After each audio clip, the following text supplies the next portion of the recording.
사회적 거리두기라는 단어가 기억나시는지요? 코로나19 바이러스가 막 창궐하기 시작했을 때 우리 모두는 집안에 감금되어 있어야만 했습니다. 사회적 거리두기라고 해서 사람들과의 모든 대면 소통을 중단하는 것이 모두의 안전을 위한 것이었지요.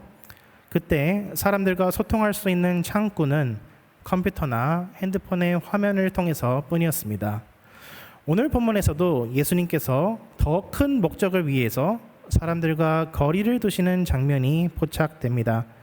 1절에서는 예수님이 집에서 나와 바닷가에서 설교를 하려고 앉으셨는데 갑자기 너무 많은 사람들이 찾아오는 바람에 바다에 배를 띄워서 그 위에서 설교를 하십니다. 그래서 청중들은 해변에 앉아 있고 예수님은 파도가 일렁이는 그 바다 위에 서서 거리를 두고 설교하신 것이지요. 그래서 오늘 본문은 특이하게도 예수님께서 소수의 제자가 아닌 무리라고 불리는 각양각색의 사람들이 모여 있는 그룹을 향하여서 설교를 하신다라고 되어 있습니다. 무차별의 이런 대중들에게 설교를 하시기 위해서 예수님은 일종의 거리두기를 하셔야만 했고, 그리고 예수님의 화법도 그에 따라 바뀌어야만 했는데 이에 따라서 비유로 말씀하시기를 선택하십니다. 그리고 하시는 비유의 설교 말씀이 그 유명한 씨 뿌리는 자의 비유를 비롯하여서 그 뒤이어서 나오는 알곡과 가라지의 비유, 겨자씨의 비유 등 천국에 대한 여러 가지 비유를 말씀하십니다. 제자들은 갑자기 왜 예수님의 설교 방식이 바뀌었는지 궁금해서 그 이유를 여쭤보니까 예수님께서는 이사야의 말씀을 인용하시면서 저들이 듣기는 들어도 깨닫지 못하게 하기 위해서, 보기는 보아도 알지 못하게 하기 위해서, 즉 천국의 비밀을 사람들에게 감추기 위해서 비유로 말씀하셨다라고 하십니다. 그런데 이것은 물론 맞는 말이지만 절반의 진실밖에 드러내지 않습니다. 사회적 거리두기를 하는 이유는 더 큰 대승적인 목적이 있듯이 예수님께서 배에 올라타며 비유로 말씀하신 데에는 더 큰 목적이 있는데, 오늘 읽지 않은 34절과 35절에 보시면은 예수님께서 비유로 말씀하신 이유가 바로 창세로부터 감추인 것을 드러내기 위해서라고 말씀하고 계십니다.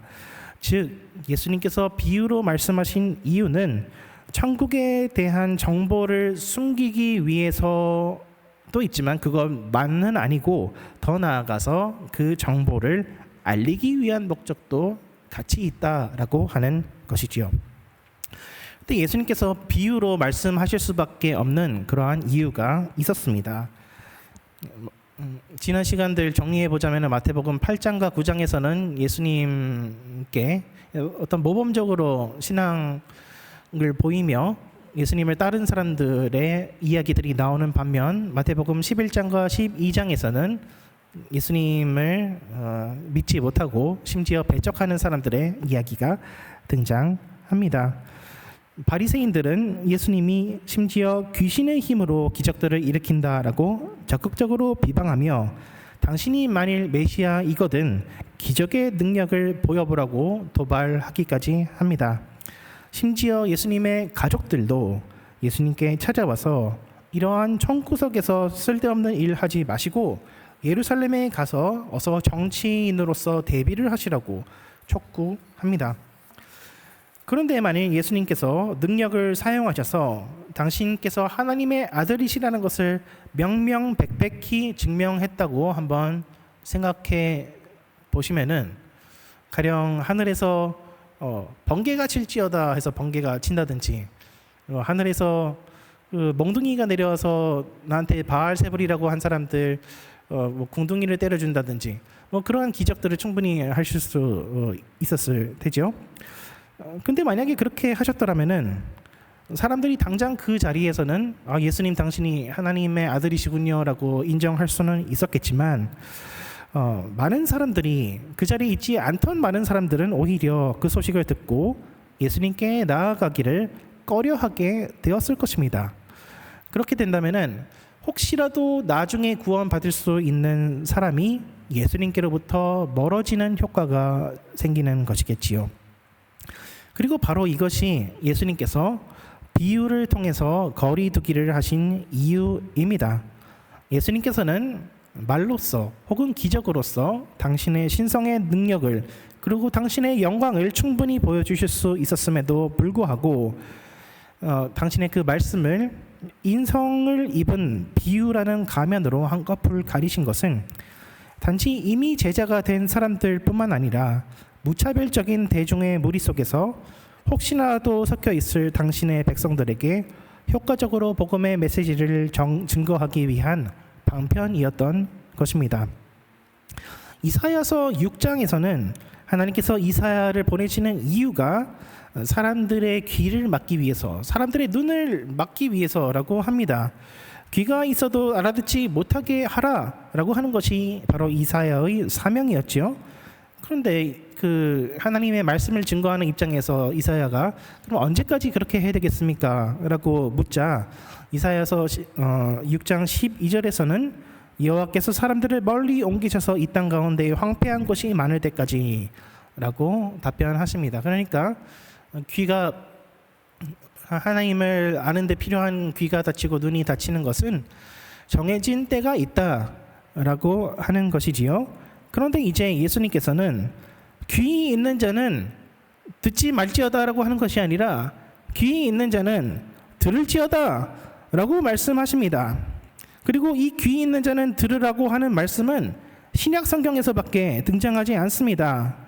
귀가 있어도 귀를 막아라, 듣지 못하게 하겠다라고 하는 것이 아니라 귀가 있는 자들은 누구든지, 귀가 없는 자들은 없으시죠. 귀가 있는 자는 누구든지 하나님의 복음의 말씀을 들을 때가 되었다라고 하는 것입니다. 그렇게 하여서 귀 있는 자들이 듣기를 원하셨던 천국 복음의 메시지의 첫 번째 포인트는 바로 예수님께서 가능한 한 많은 사람들이 복음의 말씀을 듣기를 원하신다는 것이었습니다.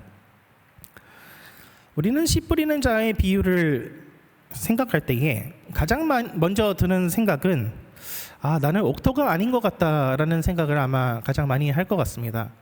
제가 청소년 시절에도 또 대학교 시절에도 이 본문을 가지고서 성경 공부를 인도한다든지 뭐 큐티 모임, 큐티 나눔을 한다든지라고 했을 때 돌아가면서 느낀 점 얘기해 보라고 그러면은 다 자기는 가시밭이래요.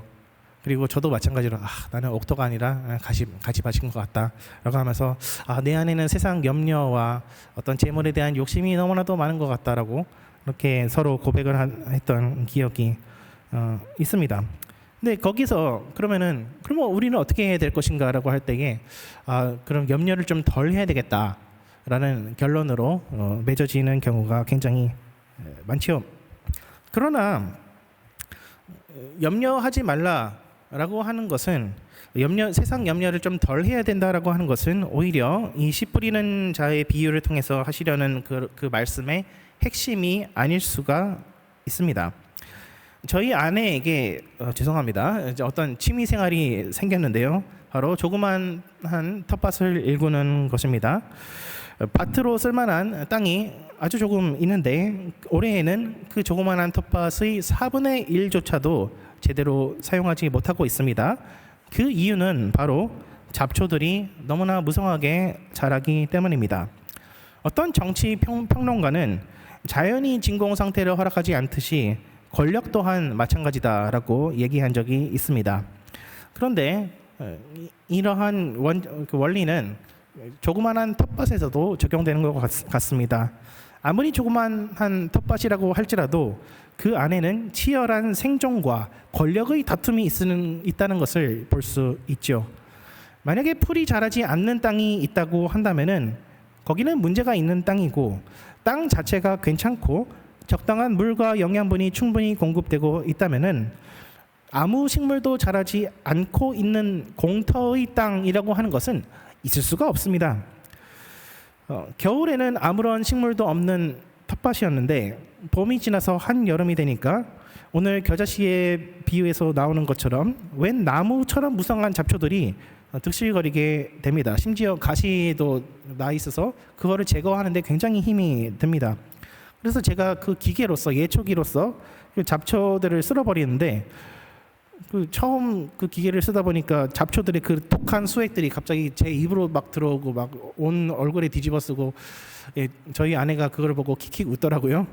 그래서 어쨌든 그 잡초의 그런 윗부분들을 제거하고 아내는 그 앉아서 흙 속에 있는 잡초의 뿌리들을 제거하고 그런 식으로 오랫동안 밭을 일구어야지만 비로소 무엇인가를 경작할 수 있는 땅이 생기는데 이마저도 거기에다가 무엇인가를 안 심고 그대로 방치하면 일주일 만에 금세 또 잡초가 또 생겨나더라고요.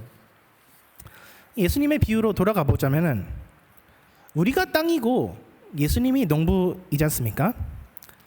근데 땅이라고 하는 것이 경작 가능한 옥토가 되는 것은 땅의 책임입니까? 농부의 책임입니까? 세상에 어떤 농부가 씨를 땅에 던져놓고 잡초도 제거 안 하면서 이 땅은 왜 이렇게 잡초가 많아서 열매도 제대로 못 맺는가? 라고 한탄할 수 있겠습니까? 잡초와 돌을 제거하고 땅을 기경하는 것은 오로지 농부의 책임입니다. 만일 하나님께서 우리에게 말씀 씨앗을 통해서 믿음을 주셨다고 한다면은 우리가 하나님 앞에서 거룩한 행실을 통해서 열매 맺게 되는 것 또한 온전히 하나님의 능력으로만 이루어질 수 있습니다. 가만히 있어도 옥토인 땅은 그 어디에도 없습니다. 그러므로 씨 뿌리는 자의 비유에서 우리가 배울 수 있는 첫 번째 교훈은 바로 하나님의 주권입니다. 하나님께서 우리의 마음밭을 기경하고 가꾸어 주셔야지만 우리가 열매 맺을 수 있다라고 하는 것입니다. 그리고 씨 뿌리는 자의 비유에서 우리가 배울 두 번째 교훈은 바로 하나님의 자비입니다. 왜 농부는 길에도 씨를 뿌리고 돌밭에도 가시밭에도 씨를 뿌리는 것일까요? 우리가 우선 염두에 두어야 할 것은 이제 팔레스타인 지역의 농사법에서는 씨를 뿌리기 전에 밭을 가는 농사법도 물론 있지만 씨를 뿌린 후에 밭을 가는 경우도 얼마든지 있다고 합니다. 씨 뿌린 후에 밭을 경작하는 그 경우를 살펴보자면은 잡초를 제거하는 동시에 그 흙을 뒤집음으로써 씨앗도 땅 속에 집어넣는 일석이조의 효과가 난다라고 하는 것이죠. 근데 잡초가 너무나도 많은 경우에는 씨를 뿌리기 전에도 그 기경하고 씨를 뿌린 후에도 기경을 한다라고 합니다.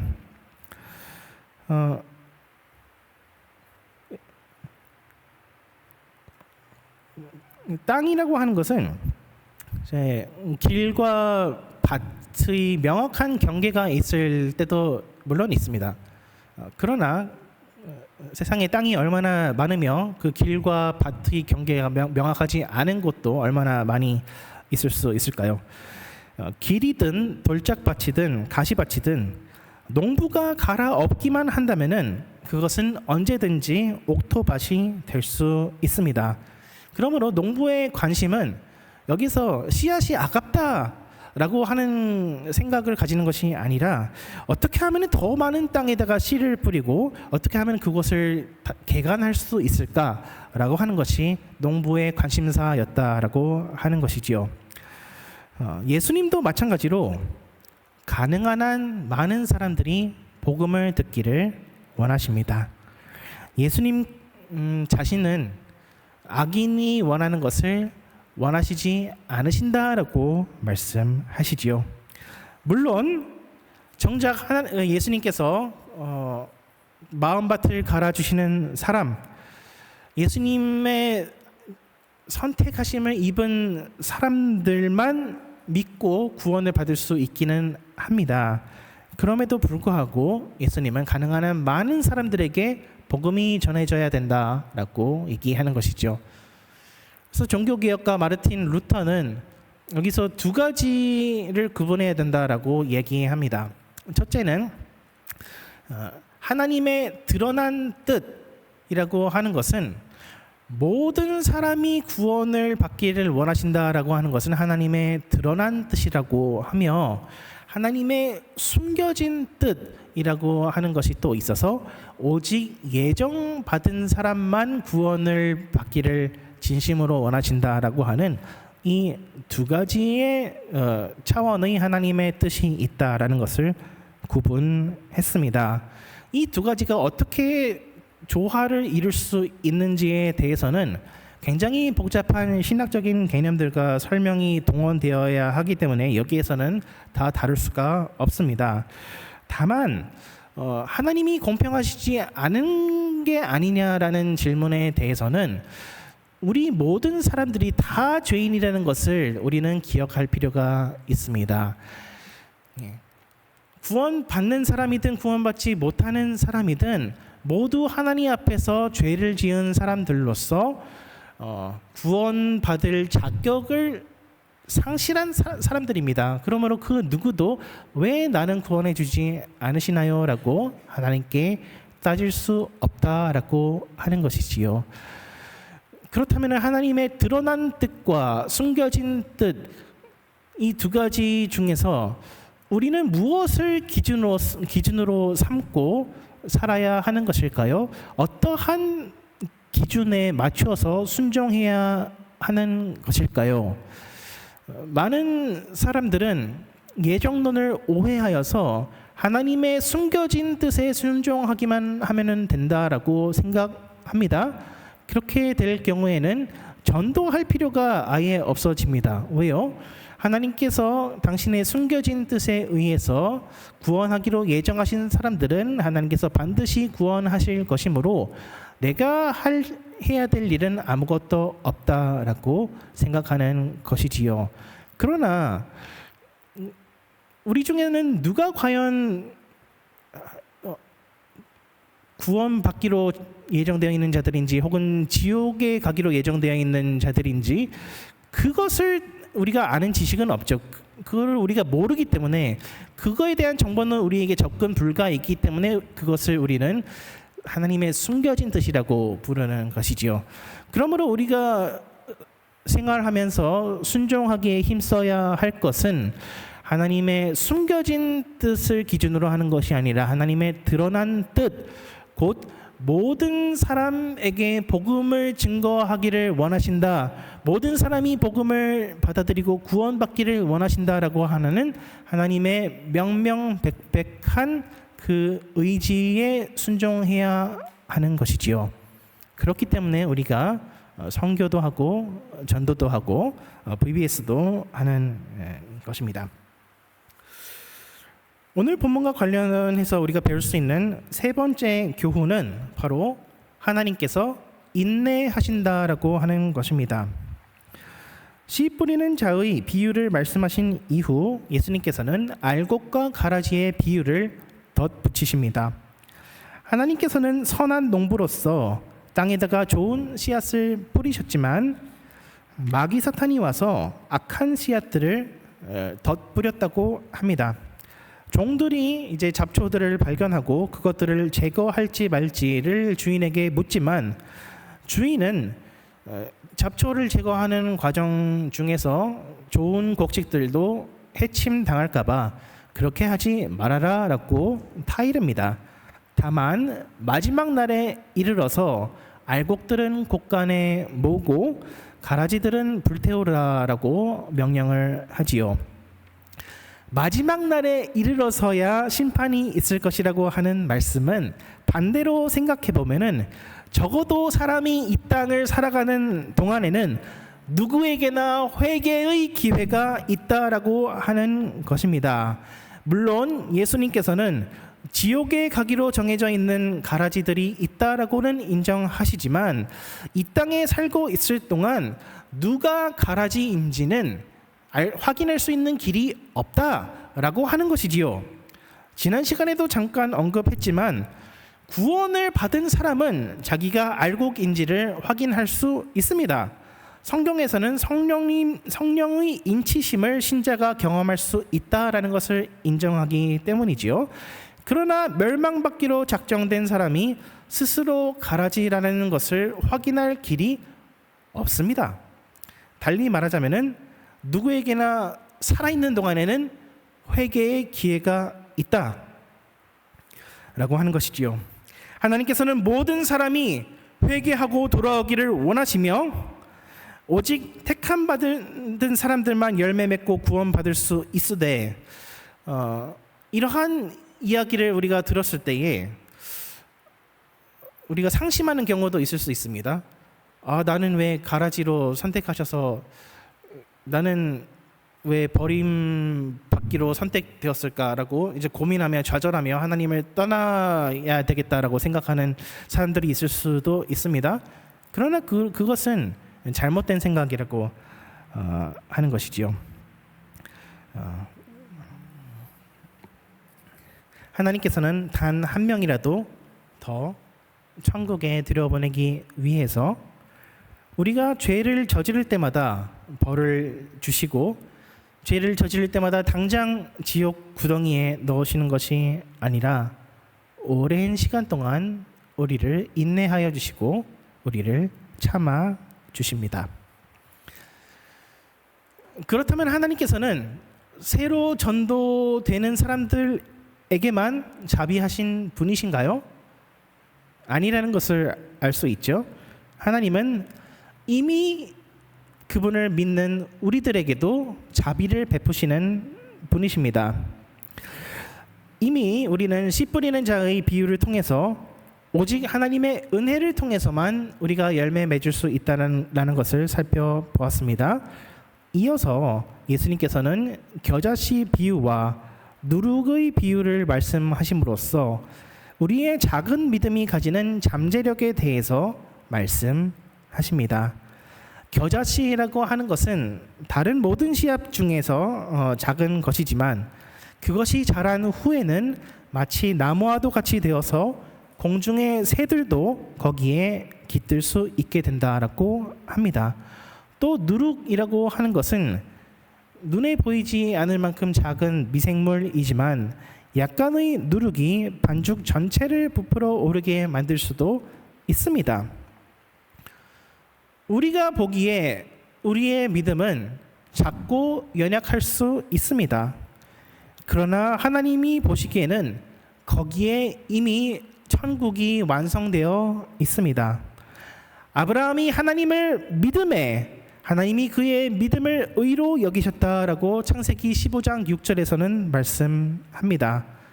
창세기 15장에서의 아브라함의 믿음은 아직 완성되기 이전이었습니다. 그는 이방 땅에서 하나님이 자기를 지켜주지 아니하실까봐 아내를 2번이나 누이라고 속였습니다. 그리고 사라를 통해서 아이를 못 낳을 줄 알고 하갈을 통해서 이스마엘을 낳기도 하였습니다. 그러나 하나님께서는 이미 창세기 15장에서부터 아브라함의 믿음 속에서 겨자씨가 다 자라난 나무와도 같은 누룩 한 조각이 땅 전체를 부풀게 한 것 같은 그러한 믿음의 완성을 이미 보셨다라고 하는 것이지요. 그리고 그의 믿음이 완성될 때까지 오랜 시간을 천천히 기다려 주십니다. 예수님께서 당신의 지혜와 영광과 능력을 단번에 밝히 드러내지 아니하시고 비유로 말씀하신 이유는 바로 우리를 기다려 주시기 위해서입니다. 이사야는 사람들이 눈으로 하나님을 보지 못하게 하는 그러한 역할을 이사야 선지자가 맡았지만 예수님을 통해서 이제는 우리가 비로소 눈으로 보고 귀로 들을 수 있게 되었습니다. 이것은 예수님 자신이 예수님의 육체가 일종의 비유 혹은 기호가 되어서 우리의 부족한 이해력을 채워주시기 때문입니다.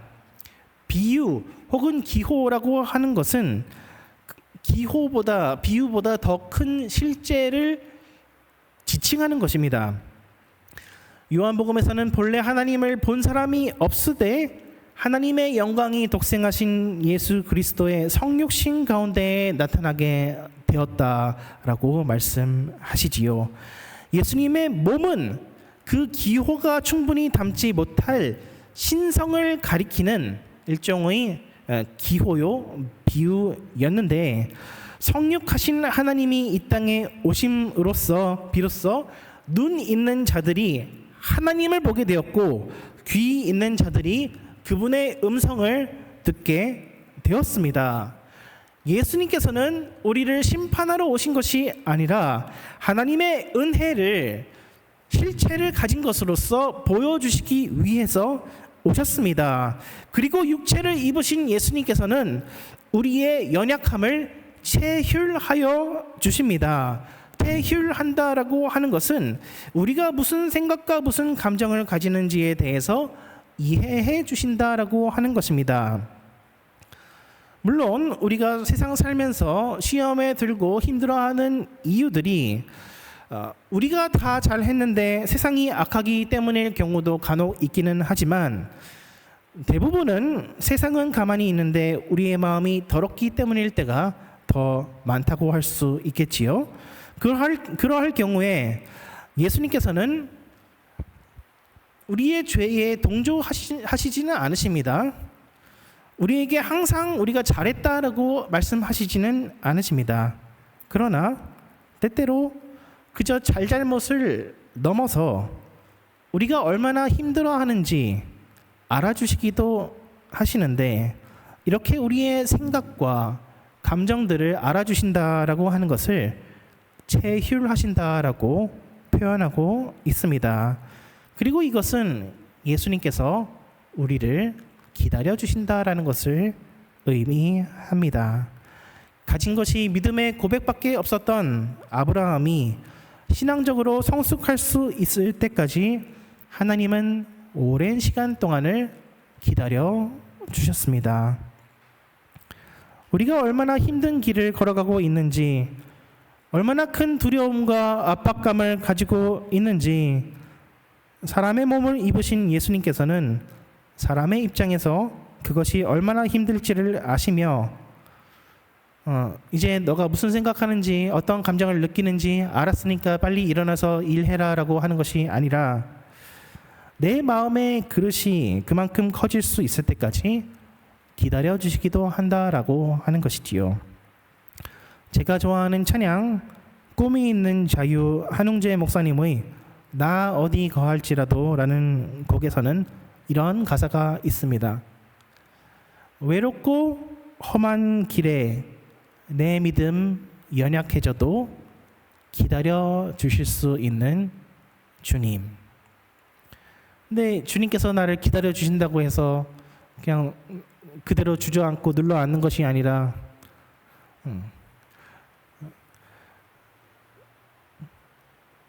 나 사랑하니 당신을, 외롭고 험한 길에 내 믿음 연약해져도 기다려 주실 수 있는 주님. 나 사랑하리 당신을 신뢰하리 그 마음 내가 살아 숨쉬는 동안 주님.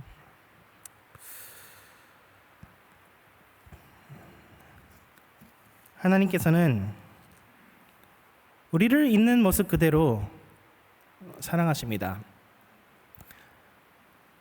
귀가 있어도 말귀를 알아듣지 못하던 자들이 이제는 그 귀를 가지고서 복음의 말씀을 듣게 되었습니다. 우리를 있는 모습 그대로 사랑하신다라고 하는 것은 우리가 얼마나 착한지, 우리가 얼마나 능력 있는지 한번 시험해 보시고 구원해 주시겠다라고 하는 것이 아니라, 자격이 없고 온갖 잡초들이 난무하는 텃밭임에도 불구하고 하나님 당신의 은혜와 능력으로 우리의 마음을 새롭게 하여 주시며 변화시켜 주시겠다라고 하는 것입니다. 그리고 우리의 시간표에 따라서가 아니라 당신의 시간표에 따라서 당신의 능력으로 우리에게 열매 맺게 하시겠다라고 말씀하십니다. 예수님께서는 육신을 입으시고 십자가에서 죽으셨기 때문에 그리하여서 하나님 아버지께로부터 거리 두기를 당하셨기 때문에 오히려 하나님과 거리가 멀어진 우리를 구원하실 수 있게 되었습니다. 예수님은 본래 하나님의 본체이시나 육체에 입으시고 종의 형상을 입으셔서 몸소 비유와 기호가 되셨기 때문에 비유와 기호로 우리 많은 사람들에게 하나님의 자비하심에 대해서 증거하실 수 있게 되었습니다. 스스로 낮아지신 예수님의 겸손함 때문에 우리는 예수님의 사랑보다 더 완벽한 것은 세상에 없다라는 것을 알게 되며 비로소 마음 깊은 곳에서부터 진심으로 예수님께 순종하고 싶다라는 생각을 할 수 있게 되는 것이지요. 그래서 예수님께서는 천국을 밭에 감추인 보화라고 말씀하시며 상인이 구하는 진주라고 말씀하십니다. 누가 농부나 상인에게 밭을 사라, 진주를 사라라고 강요하지 않았는데도 불구하고 농부와 상인은 각각 밭과 진주를 전 재산을 자발적으로 팔아서 구매하였습니다. 예수님의 십자가 안에서 우리에게 보장된 은혜와 축복이 무엇인지를 알 때에 우리가 마음으로 깨달을 때에 그때에 비로소 우리는 자발적으로 우리의 삶을 하나님께 헌신하게 되며 감사하는 마음으로 하나님의 말씀에 순종할 수 있게 되는 것이지요. 그러므로 사랑하는 여러분, 억지로 순종하려고 하지 마십시오. 자발적으로 순종하는 것만이 하나님을 기쁘시게 할 수 있습니다.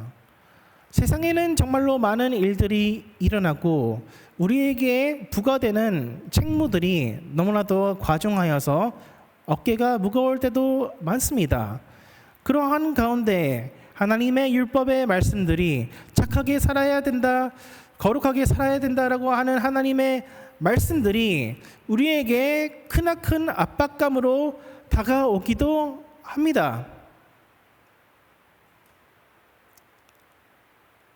나는 왜 이렇게 거룩하지 못하게 사는 것일까요? 좌절하기도 합니다. 그러나 기억하시기 바랍니다. 하나님께서 기다려 줄 수 있다. 하나님께서 기다려 주실 수 있고 하나님께서 능력 베풀어 주실 수 있고 비록 지금은 나의 모습이 연약하고 아무것도 없는 것 같은 믿음이라고 할지라도 하나님의 능력으로 내가 온전한 모습으로 바로 서게 될 것이다. 이것을 우리가 믿고 바라볼 수 있을 때에 그렇다면은 우리의 인생을 하나님께 맡겨드려도 될 것 같다라고 생각하게 되는 것이지요. 13장의 마지막에 나오는 비유는 52절에 보시면요. 천국의 제자된 서기관은 마치 새 것과 옛 것을 그 곳간에서 내오는 집주인과 같다라고 말씀하십니다. 서기관의 다른 이름은 바리새인입니다. 예수님 당시에 주로 제사장들은 사두개인들이었고 서기관들은 바리새인들이었습니다. 그래서 예수님께서는 즉 바리새인이 회개하여서 천국의 제자가 되면은 옛것과 새것을 오묘하게 조합해서 손님들에게 오마카세로 대접하는 그런 잔치집 주인과도 같다라고 말씀하는 것이지요. 바리새인들은 그 전장에서 예수님을 귀신 대마왕 바알세불이라고 부르던 자들이었지만 그들 중이라도 혹시 천국의 제자가 나오게 된다면은 그들은 율법과 복음 모두에 정통한 자가 되어서 많은 사람들에게 하나님의 말씀을 기가 막히게 증거하게 될 것인데, 아마도 사도 바울과 같은 사람이 그 전형적인 예가 아닐까 싶습니다. 예수님께서는 바리새인들에게 그렇게 심한 모욕을 당하시고도 비유로 말씀하심으로써 그들이 다시 돌아올 수 있는 길을 열어 주셨습니다. 그리고 당신의 비유 설교를 바리새인의 회개에 대한 이야기로 마무리하십니다.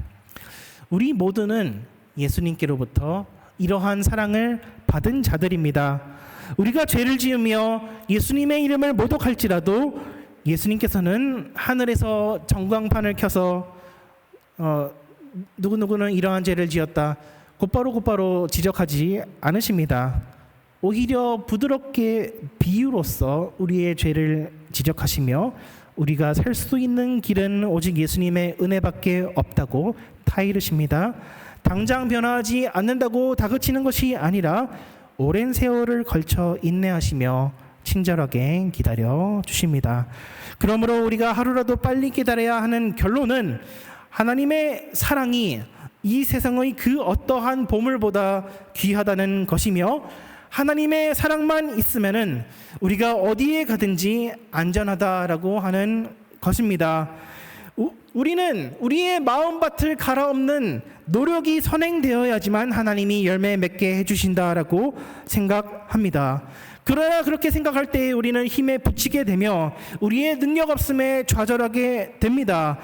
그러나 은혜로 우리를 제자로 부르신 예수님께서는 은혜로 우리를 기다려 주실 수 있으시며 은혜로 순종하게 만드실 수도 있습니다.